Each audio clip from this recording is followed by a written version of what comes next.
do realize alcohol is present. Welcome to the Sarpy County Board of Equalization meeting. I would like to say goodbye. Today is October 10th, 2023. It's 3:00 p.m. We'll call the meeting to order. A copy of the Nebraska Open Meetings Act is located on the north wall of the county boardroom. We have present today Commissioners Kelly, Warren, Mixon, and Burmeister, along with our County Administrator Dan Hoynes and our County Clerk Deb Hotelling. We also have our County Assessor Dan Pittman and our County Treasurer Jeff Mikesell. Please stand for the Pledge of Allegiance. Allegiance to the flag of the United States of America and to the republic for which it stands, one nation, under God, indivisible, with liberty and justice for all.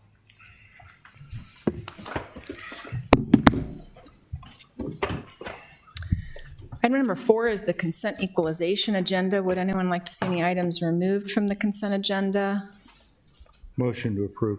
Second. Motion to approve by Commissioner Warren, second by Commissioner Mixon. Any discussion? Please vote. Ayes 4, absent Klug.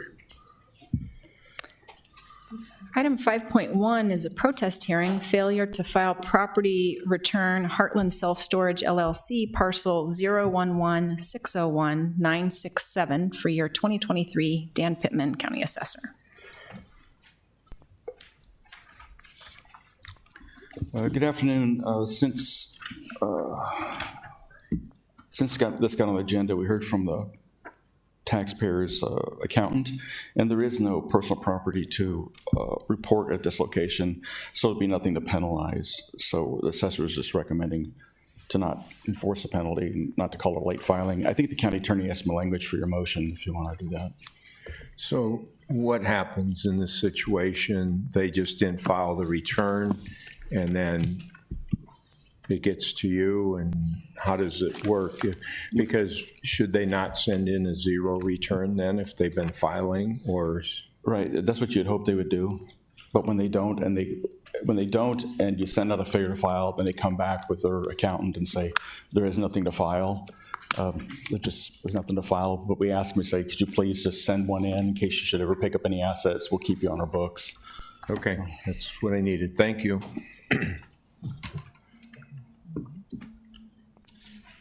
Any other questions for Dan?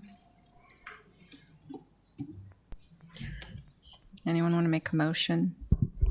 So we are just accepting the assessor's recommendation of no late fees, or what are you looking for? That's correct. We would say a motion to accept the assessor's recommendation to not assess penalties and to delete the personal property parcel number. I will make that motion. Second. Motion by Commissioner Warren, second by Commissioner Mixon. Any discussion? Please vote.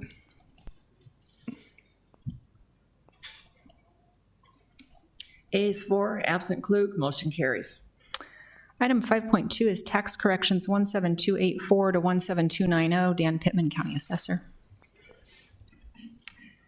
These are all deducted taxes. Is there any questions on these? Questions for Dan? Motion to approve. Second. Motion to approve by Commissioner Warren, second by Commissioner Kelly. Any discussion? Please vote. Ayes 4, absent Klug, motion carries. Item 5.3 is Resolution 2023-320, set 2023 to 2024 levy allocation. Megan DeJong, Accounting Specialist.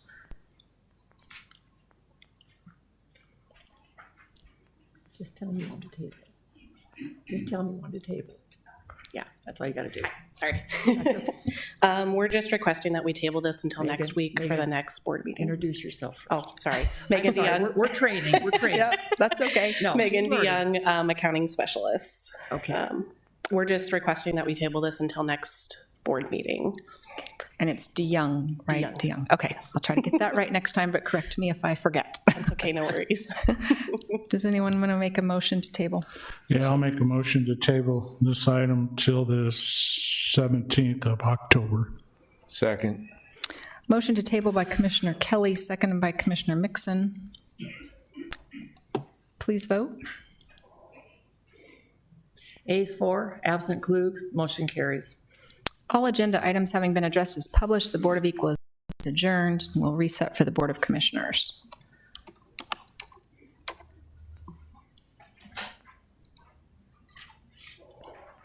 Okay. We'll call to order the Board of Commissioners. It's now October 10, 2023 at 3:05 PM. We have present today Commissioners Kelly, Warren, Mixon, and Burmeister, along with our County Administrator Dan Hoynes and our County Clerk Deb Hotaling. We'll start with the Commissioners, Administrators' announcements and comments, starting with Commissioner Kelly. So I have a story to tell, Do tell. but I better not tell it in public. I was in Douglas County and a bunch of guys were bad mouthing a couple of our commissioners, and I just couldn't let it stand. So there were 6 of them or so, but it was a pretty fair fight. No, You should see the other guys, right? no, it's just I don't know. I mean, crutches for 6 weeks, and now my face looks like a mummy. But other than that, everything's great. Thanks, Angie. Commissioner Warren. No comment. Well, I think at the last meeting, I predicted a Nebraska win, and we did get it finally. But I think the real story is maybe Don's coffee table. He was so excited that he might have fallen into his coffee table that the Huskers won, and so. But it's a good story anyway, Don. Nothing, Madam Chair.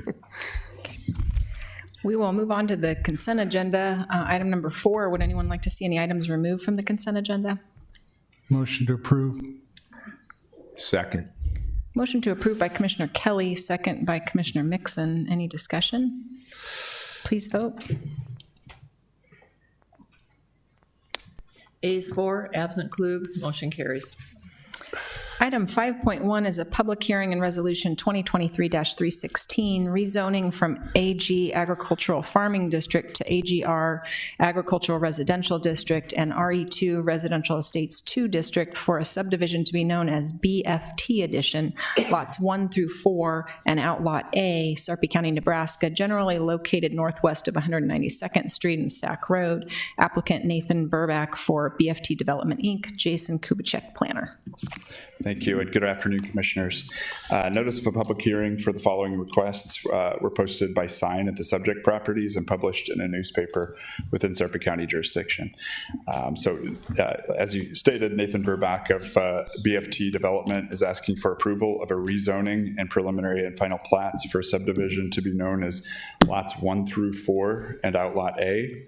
BFT addition for the subject property, which is generally located northwest of 192nd Street and Sac Road. This is a picture of the rezoning exhibit. The property is just under 25 acres, contains tree canopy, native prairie, slopes with more than 15% grade, and wildlife habitat area. The applicant is proposing 4 lots, each over 3 acres in size, for single-family residential structures, and 1 protected outlot pursuant to the conservation development overlay within the Sarpy County zoning regulations. Proposed homes will be served by private individual wells and septic systems. Applicant is requesting a waiver of the maximum 600-foot cul-de-sac length for the access road pursuant to the Sarpy County subdivision regulations. And staff supports this request because the developer is setting aside dedicated right-of-way, which will provide the ability to make another connection to a main road once the development of adjacent properties occur in the future. The cul-de-sac can then be abandoned when that connection is made. Subdivision agreement between the county and the developer for this application sets the terms for the protected outlot and the dedicated right-of-way on the southwest and north property lines. And it states the proposed roads within the development are the full responsibility of the developer and/or landowners. So staff recommends approval of the rezoning districts from agricultural farming to residential estates 2 and agricultural residential for a proposed subdivision to be known as BFT addition, lots 1 through 4, and outlot A, subject to the comments found in the staff report and attachments. The lots will be zoned as follows. Lots 1 through 4 are proposed to be rezoned RE2. Outlot A is proposed to be rezoned to AGR. I'll just go with the other resolutions here too, or the recommendations. Staff recommends approval of preliminary plat and final plat of the subdivision to be known as BFT additions, lots 1 through 4 and outlot A, subject to the comments and attachment in the recommendation report. Along with the following: a waiver of the 600-foot cul-de-sac maximum length pursuant to Table 10-1 of the Sarpy County subdivision regulations due to the challenging topography and environmentally sensitive nature of the site. Staff makes these recommendations as the proposal is consistent with the Sarpy County Comprehensive Plan and meets the intent of the Sarpy County zoning and subdivision regulations. Please let me know if you have any questions. Any questions for Jason? This is a public hearing. Would anyone like to be heard on this matter? Seeing none, I'll close the public hearing. Entertain a motion. Just one quick question, Jason. The Sac Road is a county road, right? Yes. And the access road for those properties, will that run on up the west side? I can't really tell from the picture. Yeah. Actually, let me go back to the last. And that will have to be maintained by the property owners then? This road would be maintained by the property owner. Okay, That road, that private. thank you. I'll make a motion to approve Resolution 2023-316 with the recommendations by staff. Second. Motion to approve by Commissioner Warren, second by Commissioner Kelly. Any discussion? Please vote. Ayes 4, absent Klug, motion carried. Item 5.2 is a public hearing on Resolution 2023-317, preliminary plat of a subdivision to be known as BFT addition, lots 1 through 4, and outlot A being a platting of a part of the southeast quarter of Section 7, Township 12 North, Range 11, east of the 6th Prime Meridian, Sarpy County, Nebraska, generally located northwest of 192nd Street and Sac Road. Applicant Nathan Burback for BFT Development LLC, Jason Kubicek, planner. I presented. Okay. I presented for all of them. Sorry. Perfect. This is also a public hearing. Anyone want to be heard on this item? Seeing none, I'll close the public hearing, entertain a motion. Motion to approve. Second. Motion to approve by Commissioner Warren, second by Commissioner Kelly. Any discussion? Please vote.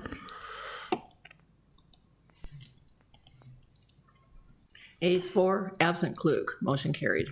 Item 5.3 is public hearing and resolution 2023-318, final plat of a subdivision to be known as BFT addition, lots 1 through 4 and outlot A, being a platting of a part of the southeast quarter of Section 7, Township 12 North, Range 11, east of the 6th Prime Meridian, Sarpy County, Nebraska, generally located northwest of 192nd Street and Sac Road. Applicant Nathan Burback for BFT Development LLC, Jason Kubicek, planner. This is also a public hearing. Would anyone like to be heard? Seeing none, I'll close the public hearing, entertain a motion. Motion to approve. Second. Motion to approve by Commissioner Warren, second by Commissioner Kelly. Any discussion? Please vote. Ayes 4, absent Klug, motion carried.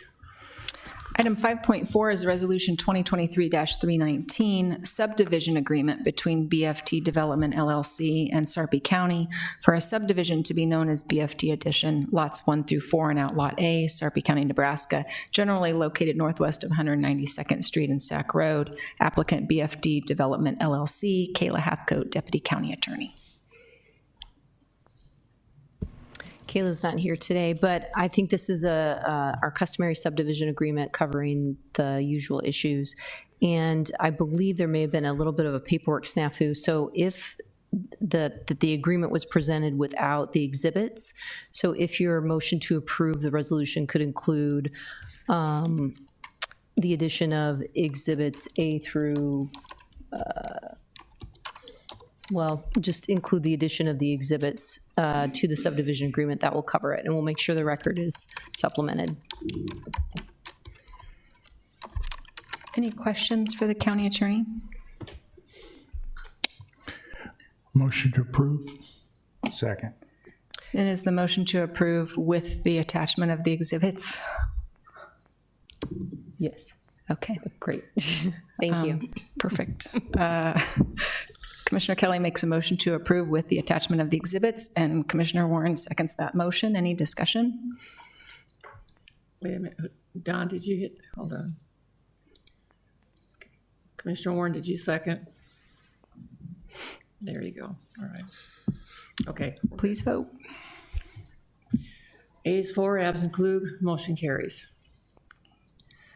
Item 5.5 is public hearing and resolution 2023-315, special use permit renewal in AGD Agricultural Development District to allow for the rental and sales of recreational vehicles, RVs at 18806 Capehart Road, legally described as Lot 1, Minkins Edition, as surveyed, platted, and recorded in Sarpy County, Nebraska, generally located northwest of 168th Street and Capehart Road. Applicant James Mowinkle, Jason Kubicek, planner. Thank you. James Mowinkle is requesting approval to renew his special use permit, which allows the operation of a business for the sales and rental of vacation and travel trailers. The subject property is around 9.5 acres in size and is located south of the I-80 corridor near 192nd and Capehart, which is just southeast of a potential future interchange for the I-80 interstate. The property has had 2 special use permits for this purpose over the past 15 years. The majority of the operation will remain the same, maximum of 20 RVs on the site. The existing special use permit has a 10-year limit, which was the request of Gretna staff at the time, as the property was and is in their future growth area. The city of Gretna is now also requesting the extension of the 10-year limit on this special use permit. In discussions, the applicant has mentioned his desire to remove that time limit. Sarpy County Planning Department recommendation includes a 10-year limit. At the September 19th meeting, the Planning Commission, Sarpy County Planning Commission, recommended to eliminate the time limits. So if you want me to clarify any of that, let me know. Staff recommends approval of the special use permit for James Mowinkle to be located on Lot 1, Meekins Edition, to allow a vacation and travel trailer sales and rental use as described in their business plan and application, subject to a maximum of 20 recreational vehicles or trailers on site at any given time. Staff further recommends the term of the special use permit to be approved for a period of 10 years based on comments received from the city of Gretna. Staff makes this recommendation as the proposal is consistent with the Sarpy County Comprehensive Plan and complies with the requirements of the Sarpy County zoning regulations. Please let me know if you have any questions on this. Questions for Jason? Jason, the special use permit for 10 years. So I guess what I'm looking at is Gretna is looking at this as a growth area, correct? Mm-hmm. Okay, so if we go ahead with the 10 years, what if something develops sooner? Are we stuck with the 10 years? Or no, it's up to the developer or the landowner to sell, and then at that point, the but what if the other way around? What if something's, well, obviously they would be the ones to sell. Yeah, that's true. My point is if something does come in and they're not willing to sell or want to sell, or they're now impeding maybe some, whatever, growth of Gretna, how does that work? Then they have 10 years if we go with 10 years. Yeah, if there's a 10-year limit on it, I don't know that the special use permit really weighs in terribly much on that as far as whether they have the ability to refuse, a reasonable sale. I don't believe that has anything to do with a limit there, but I don't think it really factors in at that point. And I hope I'm answering your all question. along, we've had this with 10 years. Yeah, the past 10 years, there was a 10-year limit. Yeah, And Gretna would like to keep it at 10 years. right. And who the planning commission was okay. They would like to remove it. They recommended to remove it. What was the rationale? The rationale was that the property owner would, they don't need to have a limit on that. I think the rationale to keep it was that, the best interest of the county for the sale of the property and assessing the value of the property with a business or without a business after 10 years. There was discussion about that, but the rationale to remove it was that this wasn't going to impede the growth of the city. What does a special use permit cost? For the application fee, $500, $525 with a mailing. So generally, though, our special use permits don't have any time constraint on them, correct? We have had one that I can think of that was done in the past, and it's no longer in our jurisdiction. So, no, to answer your question, no. Could we kind of maybe find a compromise here and approve a special use permit for 10 years with the addition that in 10 years they can reapply free of charge for an additional 10 years? Yeah, and let me go back. I spoke inaccurately. A full special use permit is $500. We gave this a reduced fee, just to speak accurately, and I believe the reduced fee was around $200 for the renewal of this. Okay. But I believe that there can be some. Well, I think that would meet the city of Gretna's intent, but at the same time, if I was applying for a special use permit, I wouldn't want a time constraint on it either. Yeah. Because it's just going to cost me more money and more time to do all the application and go through the planning commission. And to remember, you've got to do it in 10 years. Yeah, I mean, that's, I don't know. I mean, I just kind of, I like Gretna a lot, but if development occurs, a special use permit's not going to change anything anyway, so it doesn't. And since our own planning commission has advised us that they recommend we not put a time limit on it, I'm sort of inclined to just remove the time, to concur with our planning commission. So, I don't know, would that require an amendment to this? Yes, yes. It would. Okay. Well, then I'm going to go ahead and make that recommendation. Yeah, we have a public hearing first. Oh, we are? Okay. So this is a public hearing. Would anyone like to be heard on this matter? Mr. Mowinkle is here, but he said he'd rather just as soon stay seated unless somebody has questions. Any questions for Mr. Mowinkle? Only other thing I would ask is our legal staff, what's your opinion on the 10 years, et cetera? Are you asking my opinion on whether or not we should Legally. limit it to 10 years or? Yeah, I think if you're limiting it to 10 years, that's a reasonable limitation because development pressures will come in. I think if there's a sale, the landowner will certainly be able, be a willing party to any sale and then give up the special use permit. But if there is no great buyer, then of course he can use a special use permit for 10 years. But the 10-year limitation really is your decision as to whether or not you think the development forces are going to be such that we maybe don't want the special use permit in 10 years. And so that's really the issue here as far as from a governmental standpoint for the 10-year time limit. Thank you.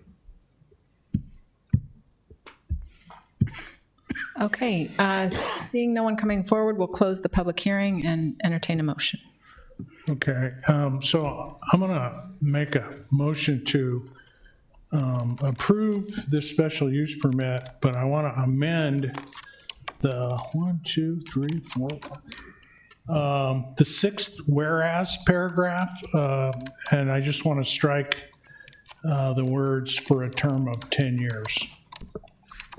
Commissioner, I think there's also a paragraph at the very end of the resolution as well. So if you, instead of saying the sixth whereas, we can just, if you move to approve the resolution and amend the resolution so that it removes the 10-year limitation, we will take care of that throughout the document. Okay, Does that, I can repeat what that. she said.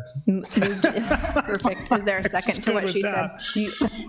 I can repeat that. It's moved to approve the resolution, striking the 10-year limitation in the document. Okay, Commissioner Kelly moves to you do nailed it. what I Nicole think. said. I think you nailed it. Is there a second? I'm going to do a second. Okay. Commissioner Warren seconds. Any discussion? Please vote. I need a second. Who was the Yeah, I second? had to reboot mine. Okay. Okay, A's for, absent Klug. Item 6.1 Wait, is, wait. Wait a minute, No, I voted against. wait a minute, hold on, okay. Gary, you're showing 4, so hit against on here then, please. he showed against here, Deb. It is? Yeah. All right, I'll fix it. Okay, A's 3, nays, One. Nixon, absent Klug. Item 6.1 is a public hearing and recommendation to Liquor Control Commission, Come and Go LC DBA Come and Go number 360, application for a Class D beer, wine, distilled spirits, off-sale only liquor license for business at 10025 South 168th Avenue, Omaha, Nebraska 68136, Sarpy County. Jonathan Mileham, manager. And the manager can come forward if he wants to, if he's here, but isn't required to. And it's a public hearing. Would anybody like to be heard on this application? Seeing none, I will close the public hearing. Entertain a motion. Motion to approve. Second. Motion to approve by Commissioner Warren, second by Commissioner Kelly. Any discussion? Please vote. A's 4, absent Klug. Motion carried. Item 6.2 is Resolution 2023-310, award the low bid to Swain Construction, Inc. for the 180th Street improvement south of Highway 370, Project C-77, 22-13 for the Public Works Department in the amount of $1,921,601.05. Scott Bovick, Deputy Administrator. Thank you, Commissioner. Last week, the board will remember we approved an interlocal agreement with Magnolia Subdivision SID 370 for the improvement of 180th Street.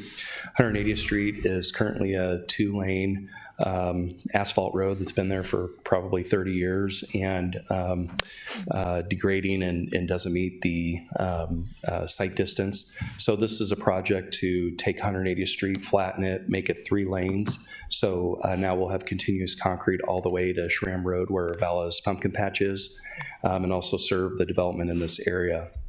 We did, go out to bid. We received 8 bids.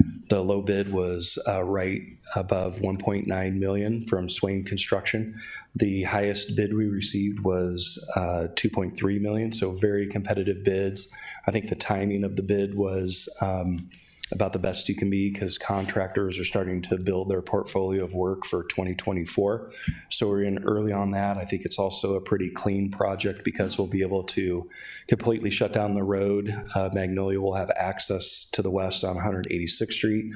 And once Vala's is done, November 1, and the contractor starts, there's just a few properties down there that'll have the ability to detour on Schramm Road over to 168th Street or west to 192nd Street. Swain is ready to get started immediately. They actually wanted to start before November 1, but we told them they cannot because we want the Valas season to finish, but they will be required to have the project totally complete by September 1 of 2024. And, they do a lot of projects in the county. I think we've had a good working relationship with them, and I'm happy to answer any questions you may have on this. Questions for Scott?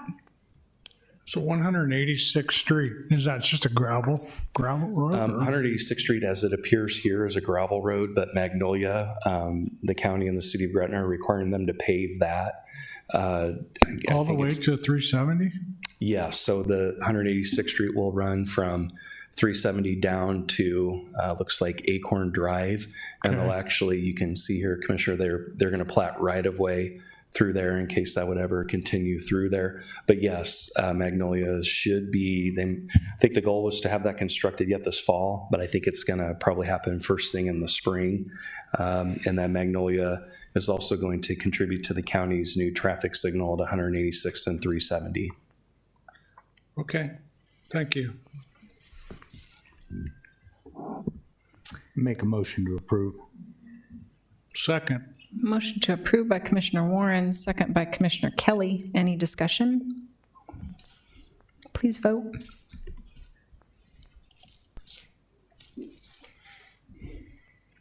Ayes 4, absent Klug, motion carried.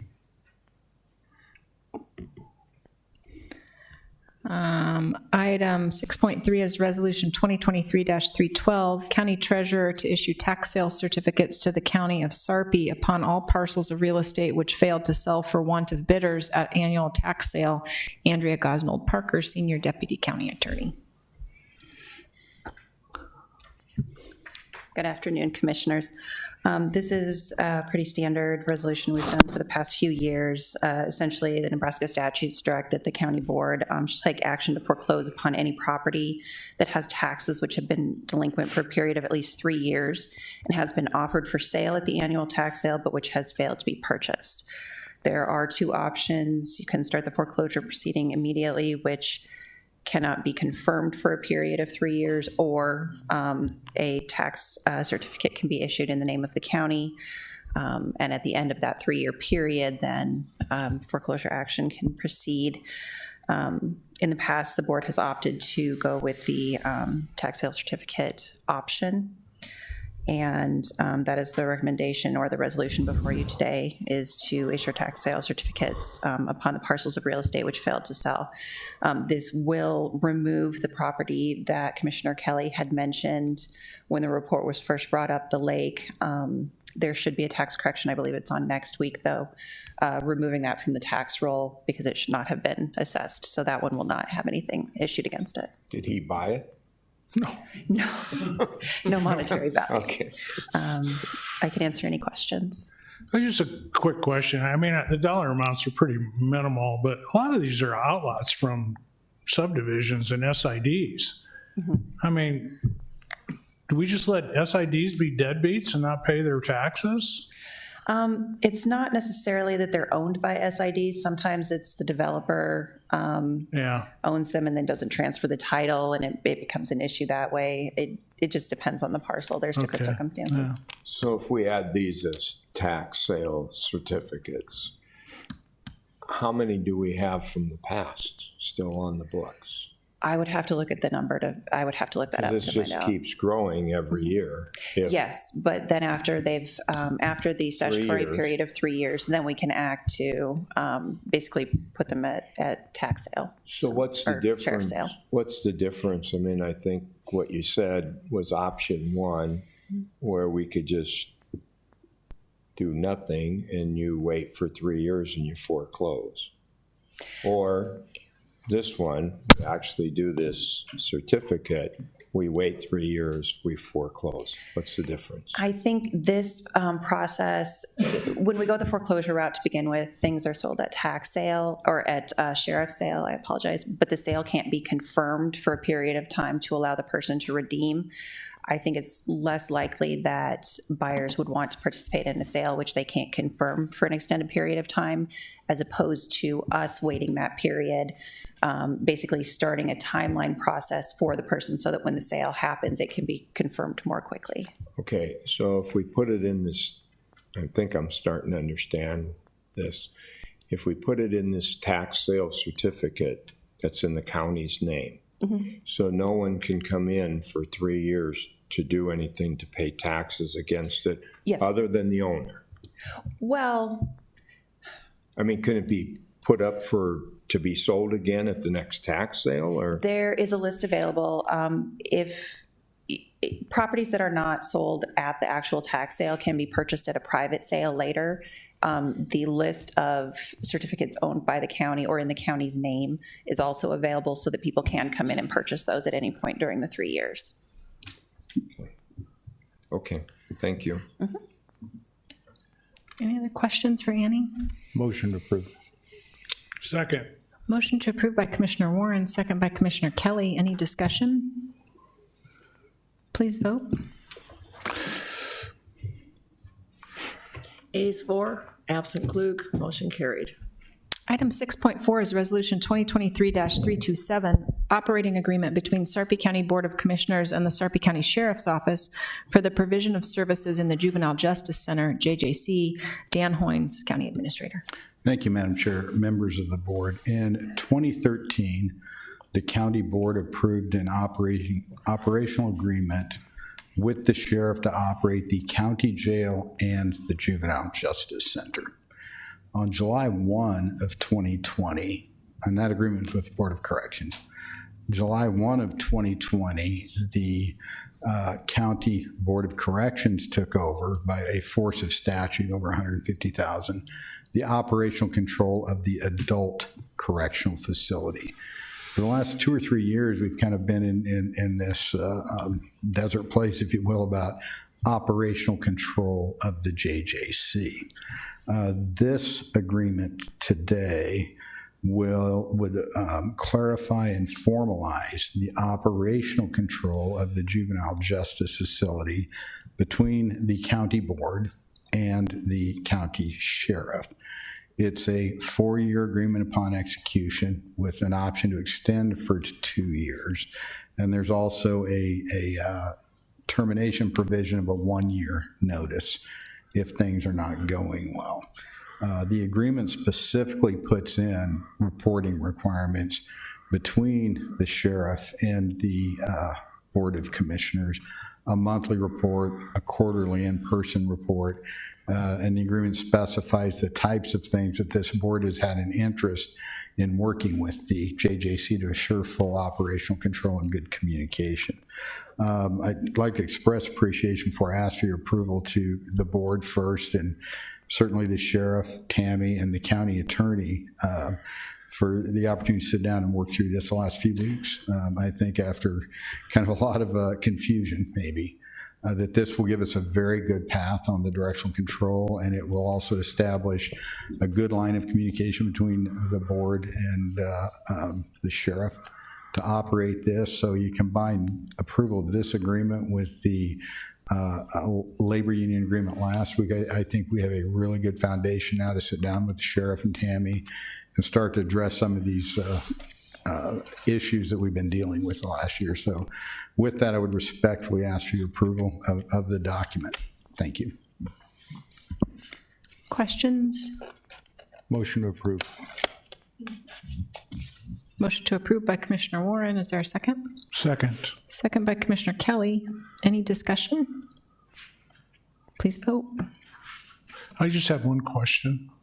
So will we still get the reports? We won't get those anymore, right? You will get a written monthly report. No, but I mean, we're going to meet quarterly with the sheriff, but we're not going to get reports from the JJC from. Yeah, and that's kind of a global discussion we're having. I don't know that it's been formalized yet, but Okay. instead of coming up every 2 months and 3 Yeah. months, we're going to do the statutory requirements of the jail tour. But then I think the discussion, and again, I'm not certain it's been formalized, but is not to have those reports come up here every month. So Okay, thank you.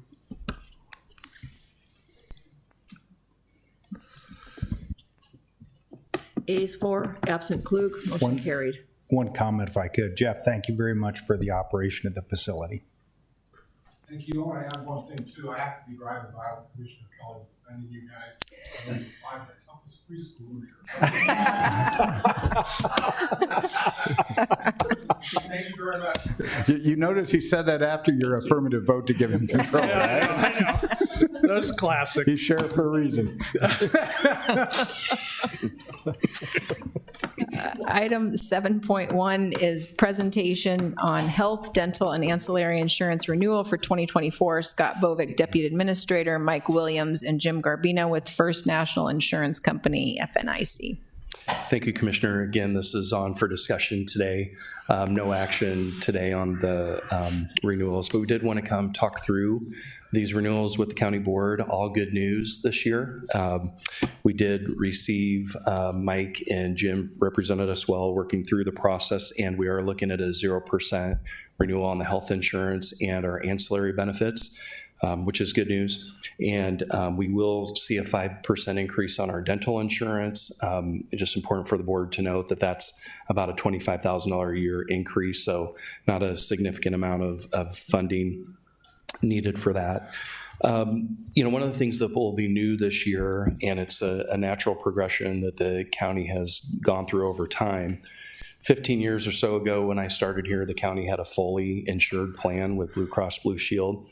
As we started to see challenges with rate increases and costs to the employees and to the taxpayers, we moved to a partially self-funding plan where we partially self-funded the cost of deductibles and out-of-pocket maximums to help buy down the cost of the insurance, and that was a money saver. And so here we are transitioning this year towards self-funding, fully self-funding our claims.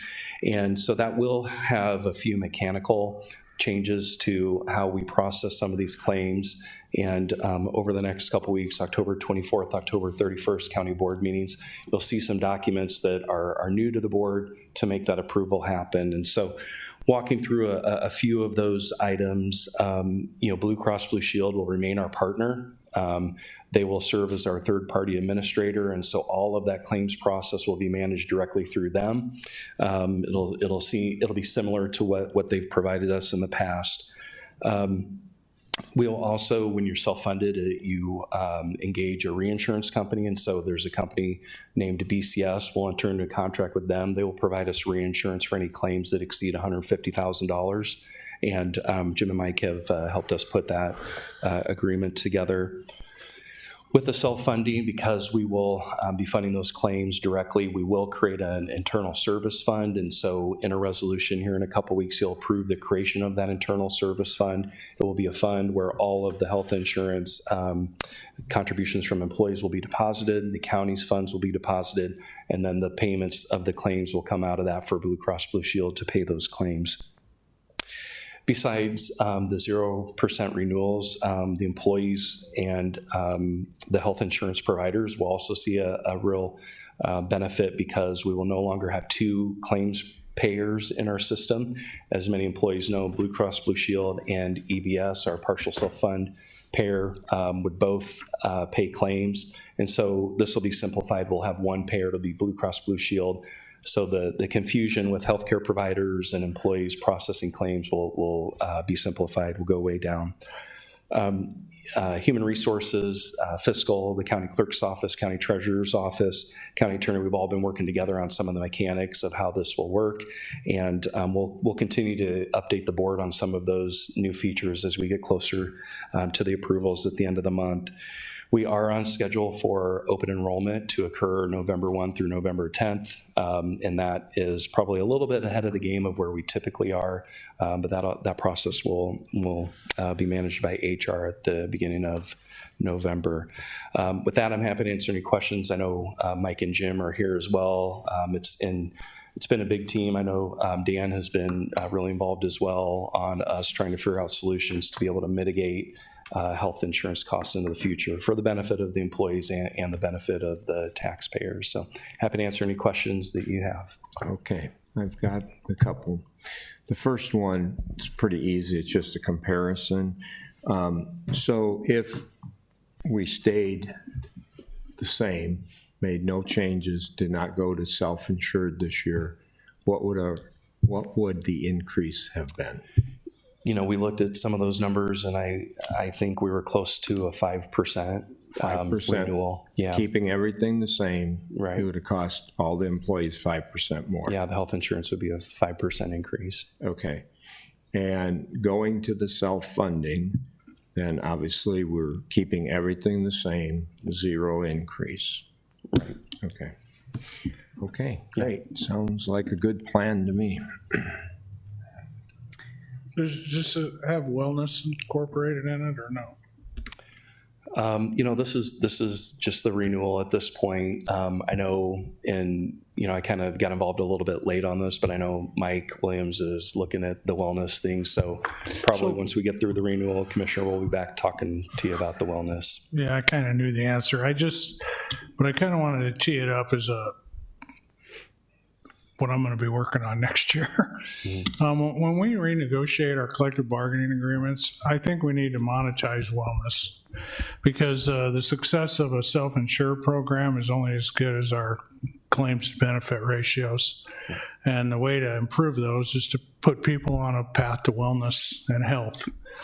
And the only way to really do that is to monetize it. And when I say monetize it, and this is where the collective bargaining agreements come into play. The only way to monetize that is that you have to increase the cost share to the insuree if they elect not to participate in wellness initiatives, whether it be, regular colonoscopies or blood pressure checks or, cholesterol checks or Walktober or whatever, it's deemed by those that are smarter than me on what would constitute that. And so to me, and I'm not an expert on insurance at all, but to me, when I say monetize it, what that looks like is if you participate in a wellness program and maintain, consistency in it throughout the year, your cost share stays at 83% for a family, which it is currently, and 10% for a single, which it is currently. But if you choose not to, this is America, right? You can do whatever you want. Well, then your cost share goes to something more like 25%, not 17. So it has to be I think it has to be a big enough number to incentivize people, because if it's not a big enough number, it's not going to work. And so it's kind of self-defeating at that point. And I think that has to be codified in collective bargaining agreements before we can enact it, which means 2025, right? 2025. But I think that's where we when I say next year, that's when we got to be working the details of that out. And we got to advertise it because and socialize it so people know what we're doing, why we're doing it, and how they can make the best financial decisions moving forward. And I think your point, Commissioner, about going to fully self-funded gives us some opportunities there. And I know, just knowing this board, we're going to take a conservative approach to the self-funding. And, a year from now, we'll be able to look at our experience and how the process has gone. And I think we'll hopefully, be in a good place to have some options to, do some other things, some other opportunities. So anyway, I know as we were talking through getting the renewal pushed through, wellness was a topic of conversation. I know, Mike and Jim, we're going to let them continue to work on that and come back to the board with some ideas. So Scott, one other comment, and then want to ask Jim and Mike to come up.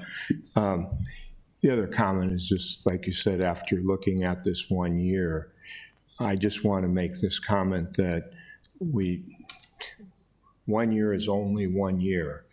And this is almost like the example they use in the stock market. There's ups and downs, and what we're trying to do is level everything as much as possible, get off the up and down roller coaster, and have it so the employees and everybody can expect there's always going to be some increase at some point, but we can help with that.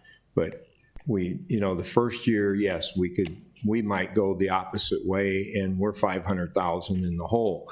But if you stick with the plan, I don't want anybody to get nervous and scared. You stick with the plan, you will have, and you will build up a reserve that once you have that reserve, then the rainy days when everybody is struggling and healthcare is going way up, you can dip into the reserve then to help keep premiums and costs down. And again, keep this fairly level for all of our employees, so we're not worried about, oh gosh, healthcare is going up 10%. Well, our plan might stay at 0 because we're trying to manage it the best way possible. Yeah. And we're going the right direction. NACO has had a plan similar to this in place for a long time. They have a very nice reserve, and that's exactly what they do. When times get tough, they dip into the reserve to help, so they don't have this double-digit increase. So, like you said, Commissioner, I think it gives us more control, and I think we can work on stability and predictability and those kinds of things as we look into the future by making this transition. Again, the employees won't really see anything different except a more simplified claims process, but I think it gives you another tool to be able to manage healthcare costs into the future. And I'd just like to have Mike and Jim come up. I mean, sure. Look, they have all this wonderful information. They're just sitting there ready to give. If you just give us the nice snapshot view of your opinion of what we're doing and the pros and the cons. What Scott said. You know, I read something about Bob Hope. It was Johnny Carson hated to have Bob Hope on because he just wanted to use cue cards. So, Mike, I'll let you go. Jim, here's your cue. Madam Chairman, Commissioners, this started probably in February of this year on the venture of looking to go towards the self-funded. And I want to thank the commissioners that were involved in this and all the other employees, including the Health Insurance Committee, who we met with last week. I think this is the right move.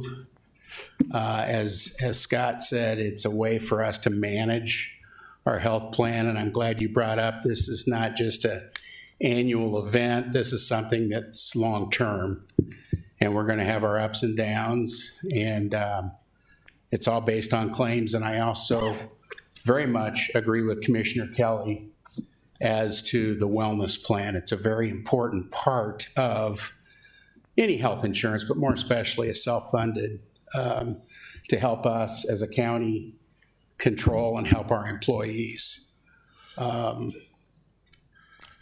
Jim, is there anything? No, I think that says it all. Appreciate all the time. There was a lot of eyes on it, a lot of work that went into it, and we definitely appreciate the input. So, appreciate Commissioner Mixon's comment. This is not risk-free, certainly, but the old saying, no risk, no reward. And every year since I've been a commissioner, I've been asking, can we go self-funded? Oh, you don't. And it was never the right time. And but I can say this with a high degree of certainty. Since I've been a commissioner, our insurance costs have doubled. And so what's the definition of insanity? Keep doing the same thing and hope for a different result? So yeah, we're gonna take a little risk here. We're gonna accept that risk because I think it's prudent risk, and I think it's going to pay huge dividends for the county moving forward. And the best thing about it is our employees are not going to see one bit of a drop off in terms of the coverages they have access to, the care they have access to, and I'm hopeful that they may see their costs go down someday if we do this right. So appreciate your work on this. It's been a long wait. I'm excited about stepping off the precipice here and giving this a try. Thank you. Thank you. Perfect. Any other questions? Thanks so much, Mike and Jim. Appreciate Thank it. you. Thank you. Item number 8.1 is an executive session, which I understand we don't need. Is that accurate, Don? Okay. So we'll move on to item 9.1, and I'm going to read in 9.1 and 9.2 together, and then we'll have Mike Rogers give a little information there. So 9.1 is Resolution 2023-324, Service Agreement with Sarpy County and City's Wastewater Agency for Federal Water Infrastructure Finance and Innovation Act, WIFIA funding. Don Kelly, County Commissioner, and Mike Rogers, Gilmore Bell, who's the County Bond Counsel. And item 9.2 is Resolution 2023-328, First Amendment to the Service Agreement between Sarpy County and City's Wastewater Agency for the Nebraska Department of Environment and Energy, NDEE, State Revolving Fund SRF loan, and the agreement to the NDEE Planning Loan Agreement, and amendment to the NDEE Construction Loan Agreement. Don Kelly, County Commissioner, and Mike Rogers, Gilmore Bell. Mike, come on up. All right, thank you. Good afternoon, everyone. Mike Rogers with Gilmore and Bell, Bond Counsel for the county, here on these two items. Let's see here, starting with, I guess, a little bit about the second one. The county entered into a service agreement with the wastewater agency at the beginning of 2022, which was a requirement for that loan that the agency borrowed from the NDEE in order for the NDEE to make the loan. It obligates the county to provide a backstop in case the agency revenues don't meet expected levels, and also obligates the county to levy taxes if necessary to cover debt service on that loan. The agency has an opportunity to borrow from WIFIA, which is the federal loan program Commissioner Burmeister mentioned, on similar terms to the NDEE loan. WIFIA is requiring the county to backstop the agency if the agency's revenues don't meet the expected levels, and also obligate the county's tax levy authority if necessary to meet those obligations. One of the differences with the WIFIA loan is that it includes an acceleration provision, which if there's a default by the agency with respect to payments or certain covenants, WIFIA could accelerate the debt and call it all due once. Otherwise, the terms are somewhat similar to NDEE, the NDEE loan the agency already has in place. It's been recommended that the member of an interlocal agency like the wastewater agency, that any member that obligates its property taxpayers would have some additional level of protection or control to protect the taxpayers in the event something bad happens or the revenues don't materialize like everyone expects they will, to step in and manage the interlocal entity. So the proposal here in front of you with the WIFIA agenda item would be to enter into a service agreement with the agency similar to the service agreement that's in place for the NDEE loan. And it would also allow the county to step in and manage the agency's properties if certain events happen, if debt service coverage of the agency falls below a certain level, or if there's a material default on that agreement. And then if those conditions are fixed, or if the debt service coverage ratio rises up above a certain amount, that the county's management and operation would revert back to the agency. That step-in provision is an option for the county. It's not a requirement. And the idea is that it would help in a bad situation to protect the county's taxpayers before the debt service levels fall, or the debt service coverage level falls below 1 times coverage, which is when the county would be expected to be covering debt service payments on the agency loans. So that covers most of what's in the first item. The second one is really an enabling piece. The NDEE amendments will give WIFIA the same security level and security status as NDEE has. So WIFIA and NDEE would be both senior lenders on parity status with each other. So any payments the county would make would be equal. Those two lenders would be equal with each other. NDEE is agreeable to those various amendments to make this work, and it's a condition for the WIFIA loan. So that's expected to happen first, those amendments first, and then the WIFIA loan would be finalized. You might notice in the first resolution, the terms of the WIFIA loan are not in front of you today. They weren't quite ready for board approval. I think looking at emails today, those are finalized now and expected to be on next week's agenda. So there'll be a follow-on agenda item next week just to formally approve the terms of the WIFIA loan. And my expectation is the agency would approve those next week as well. So we'll stop there and see if there are any questions.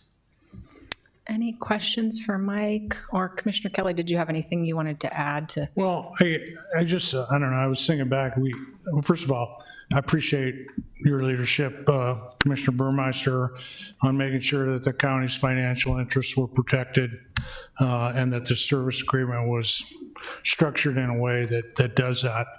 But I've been thinking back, was it 2017, I think, when we went down to Lincoln and we stood in front of a couple pretty terse hearings and said, hey, we're big boys and girls down here in Sarpy.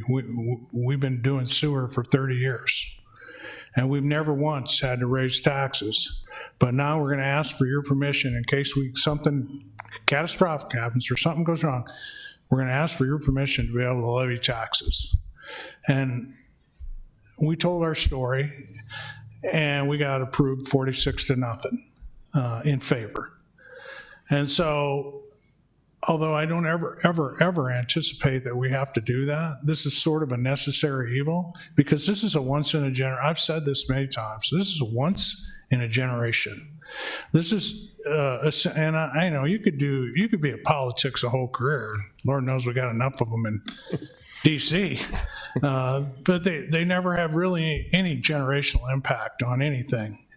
This impact will basically change the landscape in Sarpy County, and I think it's going to change it for a better way. It's going to broaden the tax base. It's going to increase the quality of life. It's going to open up new amenities and new schools and new parks and new housing developments and commercial development that I think is going to be a great thing for Sarpy County. So really excited. I think in 2017, I told the legislature we hope to have the first toilet flushed in 2019. So here we are in 2023, but it takes time, and it takes time for a good reason, because you want to make sure you do it right? You don't want to mess it up, and so I think we've been very methodical, and I think we've been very measured. And again, I already said this earlier, but with no risk, there's no reward.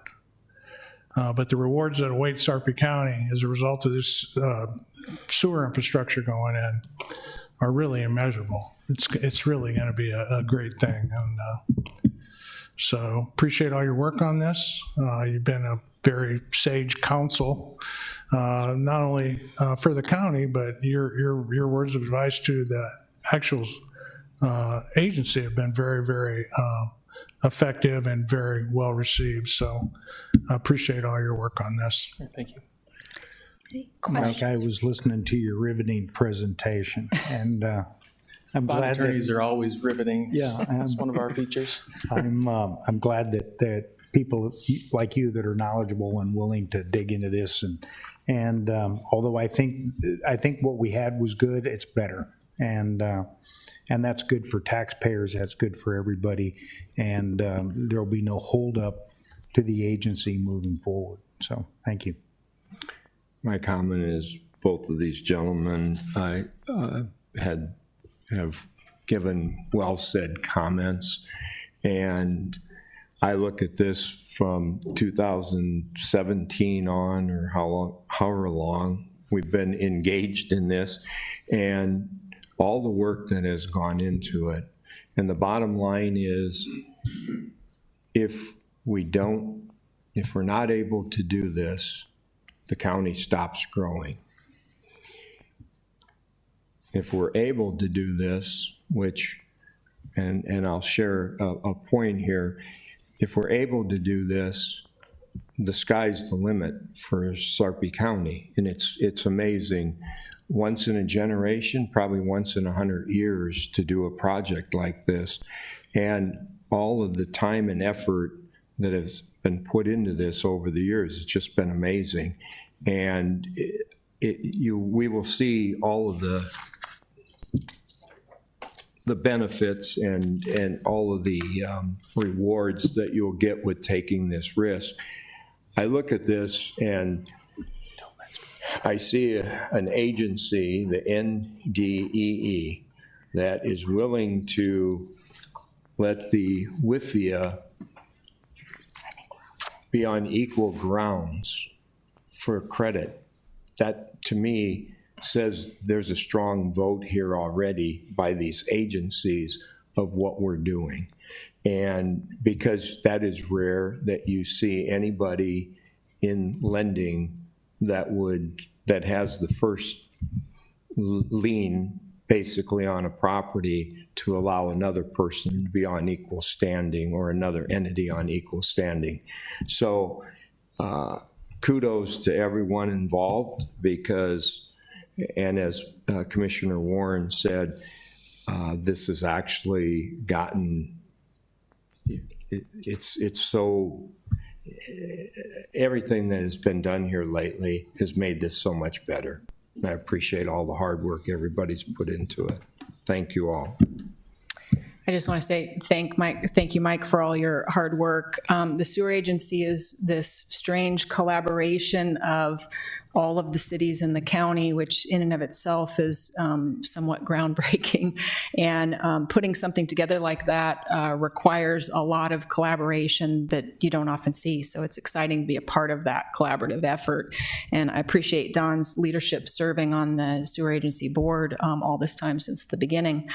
The WIFIA loan caused a little extra risk that that required some analysis, and that happened only recently here. And so we've been working in the last couple of weeks to try to thread that needle of weighing that risk and trying to have some extra protections there, so that the county, who has to backstop with that acceleration clause, has some provisions in there.